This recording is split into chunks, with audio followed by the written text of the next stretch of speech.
தமிழகத்தின் பல்வேறு தேவாலயங்களில் கிறிஸ்துமஸ் விழா கோலாகலமாக கொண்டாடப்பட்டு வருகிறது. இதில் திரளான கிறிஸ்தவர்கள் பங்கேற்று சிறப்பு பிரார்த்தனை செய்தனர். சென்னையில் புகழ்பெற்ற சாந்தோம் பேராலயத்தில் நள்ளிரவில் இருந்தே பேராயர் அந்தோணி சுவாமி தலைமையில் சிறப்பு பிரார்த்தனை நடைபெற்றது. விழாவை முன்னிட்டு கிறிஸ்துமஸ் குடில்கள் 30 அடி உயர கிறிஸ்துமஸ் மரம் அமைக்கப்பட்டு தேவாலயம் வண்ண மின் விளக்குகளால் ஜொலித்து காணப்பட்டது.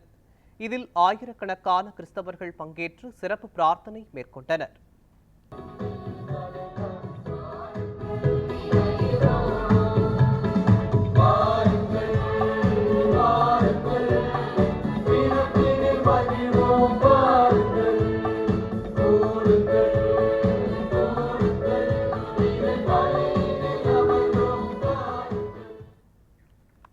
சென்னை திருவொற்றியூர் காலடிப்பேட்டையில் அமைந்துள்ள தூய பவுல் தேவாலயம் அழகிய வண்ண மின் விளக்குகளால் அலங்கரிக்கப்பட்டுள்ளது. மாட்டுத் தொழுவம் அமைத்து விண்ணில் இருந்து நட்சத்திரத்தில் இயேசு பிறப்பை தத்ரூப காட்சியுடன் கிறிஸ்துமஸை வரவேற்ற நிகழ்வு நடைபெற்றது.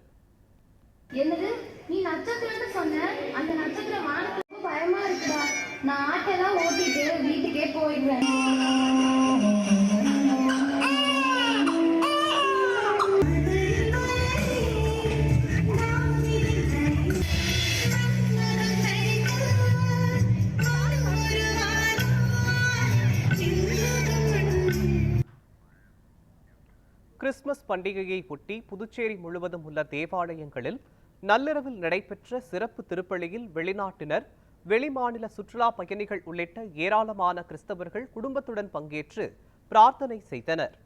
அப்போது ஒருவருக்கொருவர் கிறிஸ்துமஸ் வாழ்த்துக்களை பரிமாறிக்கொண்டனர்.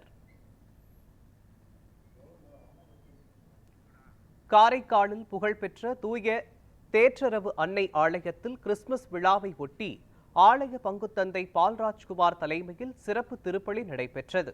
இதில் திரளான கிறிஸ்தவர்கள் புத்தாடை அணிந்து தங்களது குடும்பத்துடன் பங்கேற்று சிறப்பு பிரார்த்தனை செய்தனர்.